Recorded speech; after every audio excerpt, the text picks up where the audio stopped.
Assalamualaikum warahmatullahi wabarakatuh. Alhamdulillahirabbil alamin wa bihi nasta'in ala umuri dunya waddin wa ala alihi wa sahbihi ajmain amma ba'du. Alhamdulillah anak-anakku sekalian, kita berjumpa lagi pada kesempatan hari ini. Insyaallah hari ini kita akan melanjutkan pembelajaran kita mengenai pendidikan agama Islam dan budi pekerti kelas 6.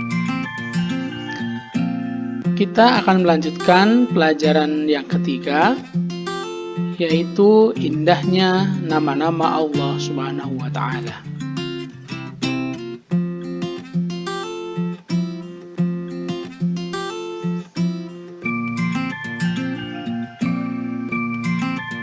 Pada pertemuan sebelumnya, kita sudah membahas mengenai dua Asmaul Husna, ya. Jadi dua Asmaul Husna sudah kita bahas. Kita mengetahui Asmaul Husna itu artinya adalah nama-nama Allah yang baik dan indah. Allah memiliki Asmaul Husna yang berjumlah 99 yang Allah kabarkan melalui kitab suci Al-Quran. Nah, pekan lalu kita sudah membahas As-Somad, ya. As-Somad artinya maha dibutuhkan atau tempat meminta. Jadi Allah itu adalah As-Somad. Allah itu yang maha dibutuhkan oleh makhluk. Dan Allah adalah tempat meminta bagi para hamba-hambanya. Itu As-Somad. Selanjutnya kita juga belajar mengenai Al-Muqtadir, yang artinya maha kuasa atau maha menentukan. Jadi yang berkuasa di alam semesta ini terhadap makhluk ciptaannya itu hanya Allah Subhanahu wa Ta'ala. Di mana karena Allah maha kuasa, maka Allah menentukan, ya, menentukan apapun yang terjadi dengan makhluknya. Jadi Allah berkuasa untuk menentukan apapun yang terjadi dengan kita, entah itu takdir baik maupun takdir buruk, ya. Itu yang kita pelajari pekan lalu, yaitu As-Somad dan Al-Muqtadir. Hari ini kita akan masuk ke pembahasan asma yang ketiga, yaitu Al-Muqaddim, ya. Arti Al-Muqaddim adalah Allah maha mendahulukan. Artinya Allah Subhanahu wa Ta'ala itu maha mendahulukan atas apa yang diciptakannya. Jadi artinya Allah itu dulu, ya, lebih dulu ada sebelum makhluknya. Nah, anak-anak, tentu kamu sudah tahu, ya, kursi ataupun meja yang ada di rumah atau di sekolah. Kursi dan meja itu dibuat oleh seseorang, yaitu tukang kayu, ya. Kalau meja dan kursi dari kayu, maka dibuat oleh tukang kayu, atau lebih gampangnya adalah dibuat oleh pengrajin, ya. Entah benda apapun itu dibuat oleh seseorang. Nah, siapakah yang lebih dulu ada? Tukang kayu atau kursi dan meja? Tentu saja pasti tukang kayu lebih dulu ada daripada kursi dan meja, karena tukang kayu yang membuat, ya. Begitu juga Allah Subhanahu wa Ta'ala lebih dulu ada daripada makhluk ciptaannya. Seperti kita ini adalah makhluk, ya. Maka Allah pasti sudah ada dulu sebelum makhluk itu ada. Alam semesta itu adalah makhluk, maka Allah pasti sudah ada sebelum adanya alam semesta. Siapa yang menciptakan alam semesta? Allah Subhanahu wa Ta'ala. Maka itu adalah bukti bahwa Allah itu Al-Muqaddim. Allah itu yang maha mendahulukan, ya, lebih dulu daripada makhluk-makhluk ciptaannya. Itu mengenai Al-Muqaddim.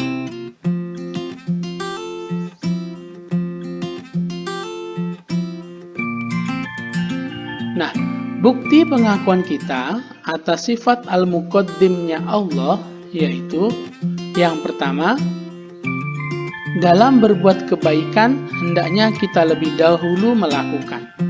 Jadi kalau perbuatan baik kita hendaknya lebih dulu melakukan. Contoh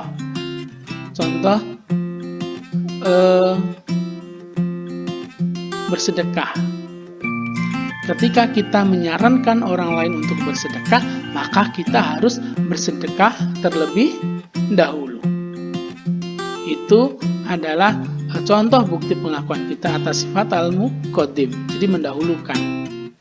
Ketika nanti ada kita mengajarkan, contoh ustadz ya, mengajarkan siswa untuk sholat 5 waktu, maka ustadz harus sholat 5 waktu dulu, harus mengerjakan perbuatan baik dulu sebelum orang lain. Ya. Jadi dalam berbuat kebaikan hendaknya kita lebih dahulu melakukan. Ya. Yang kedua, mengerjakan sesuatu yang bermanfaat untuk masa depan. Jadi kita mendahulukan mengerjakan hal-hal yang bermanfaat untuk masa depan kita. Semisal apa? Kalau anak-anak misalnya belajar, ya, belajar itu harus dikerjakan untuk masa depan. Kenapa? Karena bisa jadi kalau kita semangat belajar hari ini, pengetahuan kita banyak.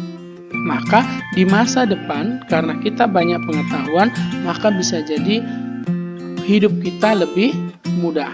Karena sudah banyak tahu mengenai berbagai macam hal. Bisa jadi anak yang rajin hari ini belajar sehingga nilainya bagus, bisa jadi ke depan akan memiliki pekerjaan yang bagus juga. Itu contoh mengerjakan sesuatu yang bermanfaat untuk masa depan. Nah, yang ketiga yaitu tidak menunda-nunda pekerjaan. Jadi kalau kita punya pekerjaan, sebisa mungkin tidak ditunda-tunda. Supaya apa? Supaya nanti apabila terjadi sesuatu dengan kita, pekerjaan itu sudah selesai. Contoh, ada tugas PAI. Maka sebisa mungkin kalau hari ini bisa dikerjakan, maka kerjakan hari ini. Kenapa? Karena kita tidak tahu, jangan-jangan hari-hari selanjutnya kita sakit sehingga tidak bisa mengerjakan. Maka kita akan terlambat mengumpulkan. Nah, itu contoh tidak menunda-nunda pekerjaan. Terus yang keempat, mendahulukan kepentingan umum daripada kepentingan pribadi. Ini maksudnya apa? Maksudnya adalah apabila ada hal-hal yang bersifat umum atau efeknya ataupun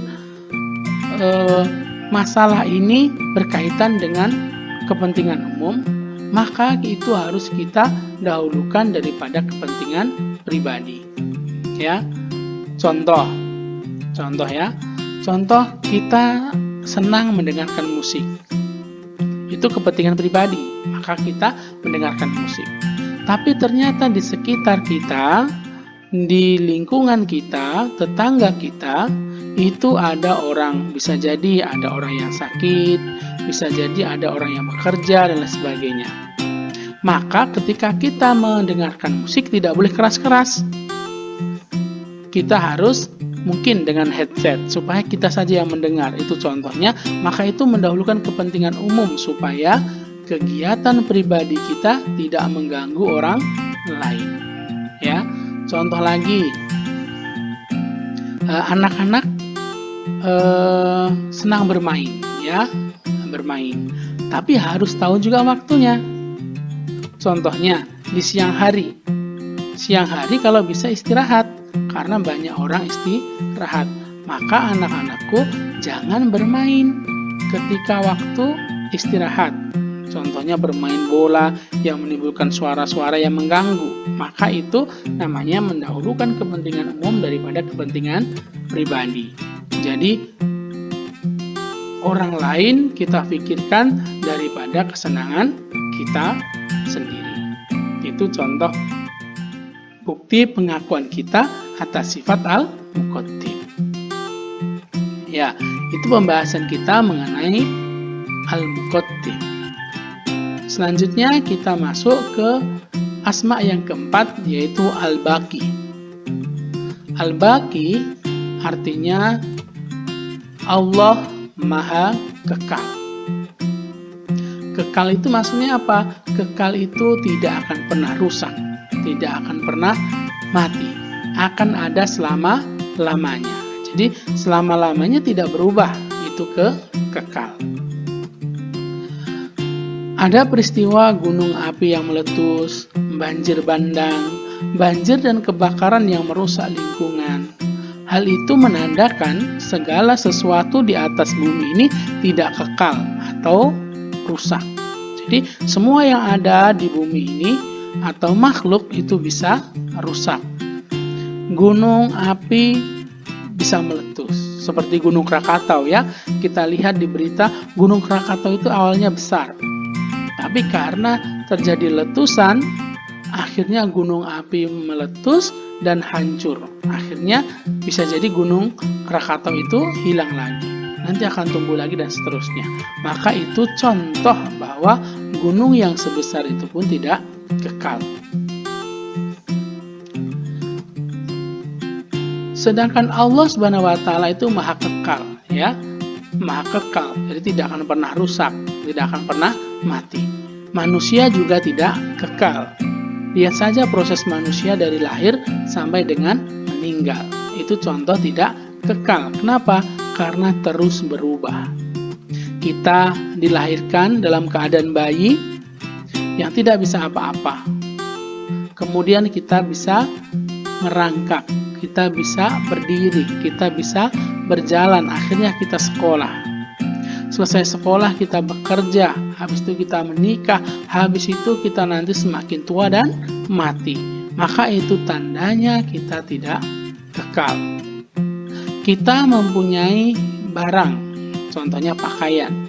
Pakaian itu mungkin cuman kita pakai selama 1-2 tahun, habis itu sudah rusak, maka itu juga tidak kekal. Nah, Al-Baqi, Allah itu Maha Kekal, jadi jauh dari kerusakan, dan Allah tidak akan pernah rusak, dan Allah juga tidak akan pernah mati.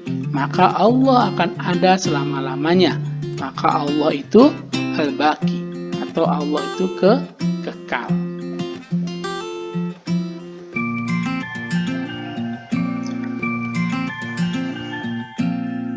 Bukti pengakuan kita atas sifat Al-Baqi, ya. Apa bukti pengakuan kita bahwa Allah itu memiliki sifat Al-Baqi atau yang Maha Kekal? Yang pertama, tidak mencintai dan membenci sesuatu dengan berlebihan.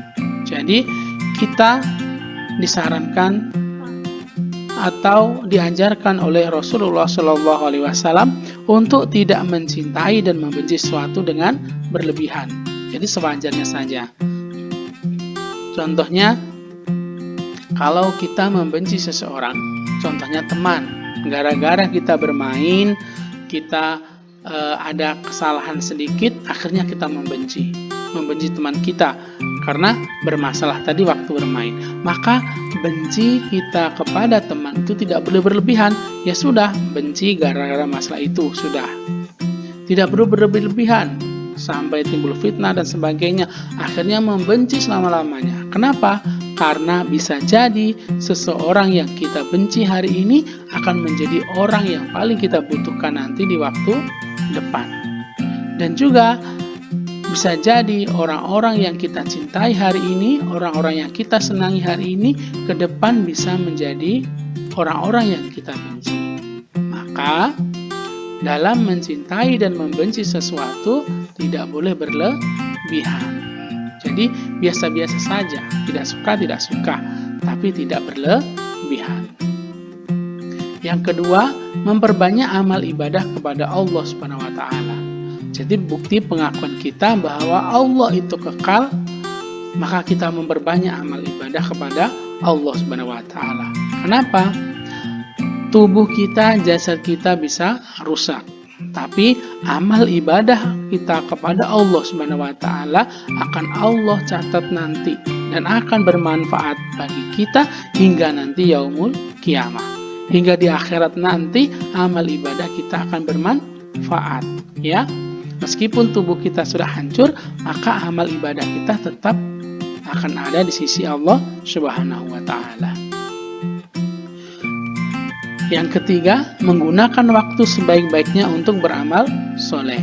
Jadi, kalau kalian punya waktu luang, maka gunakan waktu tersebut untuk hal-hal yang baik. Jangan disia-siakan, ya. Gunakan untuk beramal soleh. Jadi beramal soleh itu tidak harus hal-hal yang besar, semisal sholat dan seterusnya. Maka menggunakan waktu sebaik-baiknya untuk beramal soleh apa? Bisa jadi kita membaca Al-Quran, atau yang paling gampang kita berzikir. Subhanallah, Subhanallah, Alhamdulillah, Alhamdulillah, Allahu Akbar, Allahu Akbar, La ilaha illallah, La ilaha illallah. Atau beristighfar, Astaghfirullahaladzim, Astaghfirullahaladzim. Atau membaca sholawat juga bagus. Allahumma sholli ala sayyidina Muhammad wa ala ali sayyidina Muhammad. Maka kita menggunakan waktu sebaik-baiknya untuk beramal soleh. Daripada kita diam, lebih baik kita berzikir kepada Allah. Kita bersolawat kepada Rasulullah. Karena hal itu nanti akan bermanfaat bagi kita nanti di akhirat. Itu adalah bukti pengakuan kita atas sifat al-baqi. Jadi ada 3, ya. Nah, anak-anak sekalian, demikian tadi pembahasan kita mengenai 4 asma Allah Subhanahu wa taala, ya. Dari keempat asma itu kita sudah pelajari. Ustadz ucapkan terima kasih karena sudah mengikuti pembelajaran ini dari awal hingga akhir. Semoga apa yang kita pelajari mengenai asma Allah Subhanahu wa taala, As-Somad, Al-Muqtadir, Al-Muqaddim, dan Al-Baqi menjadikan keimanan kita bertambah kuat kepada Allah Subhanahu wa taala, sehingga kita lebih yakin akan keberadaan Allah dan kita lebih bertakwa lagi kepada Allah dengan menjalankan apa yang Beliau perintahkan dan menjauhi segala yang Allah larang. Itu penjelasan dari Ustadz. Terima kasih. Wallahu muwaffiq ila aqwamit thoriq. Wassalamualaikum warahmatullahi wabarakatuh.